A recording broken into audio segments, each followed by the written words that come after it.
Georgians are getting their first opportunity to cast their ballots today in the state's two highly anticipated Senate runoff elections.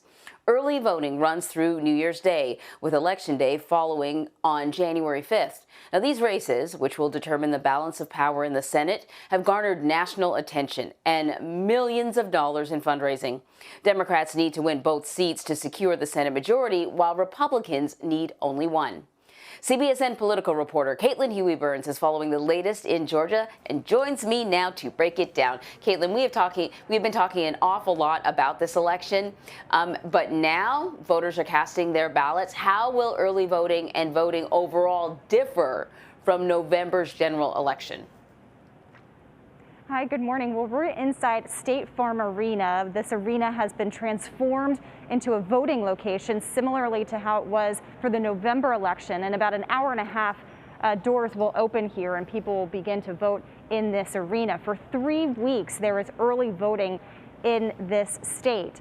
And that's significant because that gives people time to vote before the holiday season. And that's what the campaigns have really been encouraging people to do, is to make part of their Christmas and holiday planning include voting. And so they're trying to get people out to vote as early as possible. So that is happening here today and throughout the state over the next 3 weeks. One big difference between now and the November election is that the state is mandating that processing of ballots begins a week before Election Day. And that's significant because, as we know from Election Day, in many of these states it took a long time to process ballots, and that's why we got a delay in the results. This election is January 5th. The new Congress convenes January 6th, and that's why they want to get those ballots processed and be ready to be counted as soon as possible.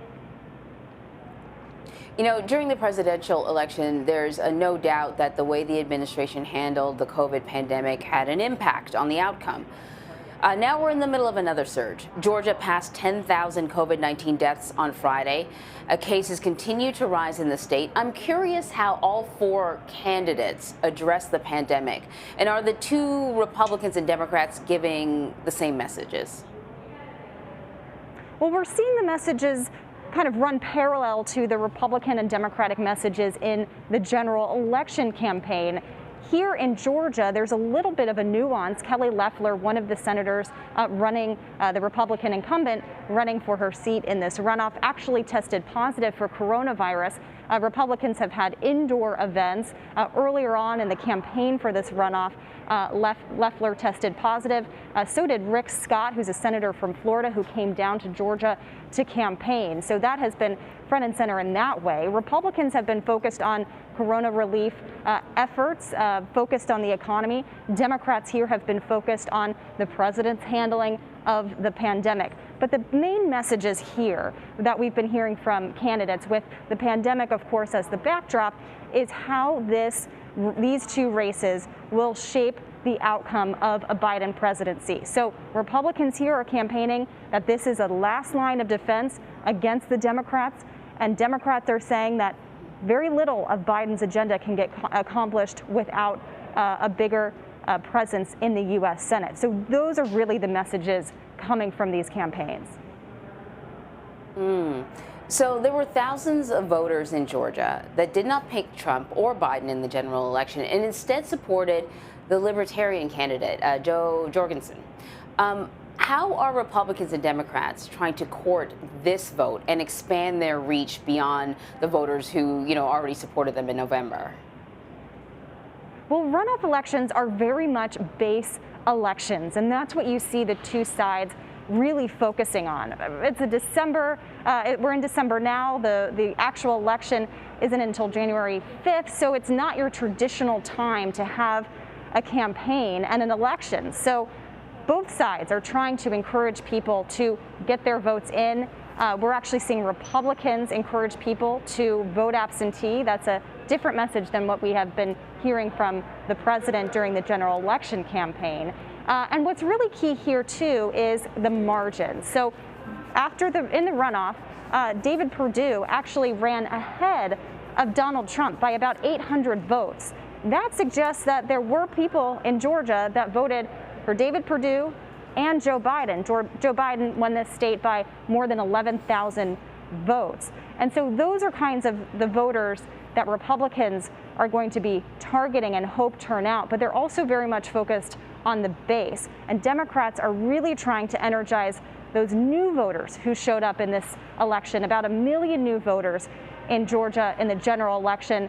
They say the state has changed. We've seen that change over the past several years, but more pronounced, of course, in that general election when Joe Biden won, becoming the first Democrat since 1992 to win this state.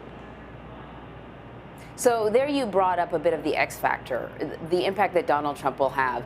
The two Republican candidates have found themselves sort of aligning themselves with Donald Trump, and this is as he continues to reject the outcome of the general election and call into question the election process. So what is the feeling? Is the feeling that, you know, the very strong presence of Donald Trump will encourage Republicans to come out, or maybe have another effect that it may actually encourage Democrats to come out because he just hasn't gone away yet, and you know, a vote for the Democratic candidate would be a vote against Donald Trump? What's the general feeling about his impact?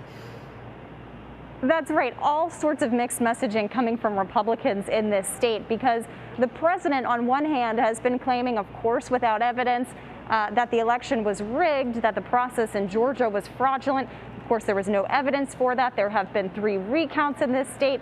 It has been certified a couple of times in this state, and of course the electors will meet today to make that final here.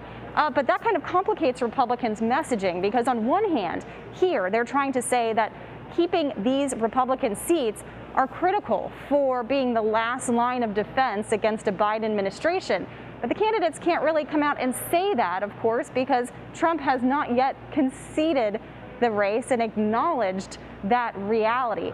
Democrats are saying that, look, this is really the last chance to help Biden be able to accomplish anything. The big question is whether voters here want a divided government, whether they want this kind of check on power, knowing that Biden will be president. That's the big question, and that's a message that Republicans are trying to put forth, but without much help from the president in that regard. All right, Caitlin, thank you so much. Appreciate it. Thank you.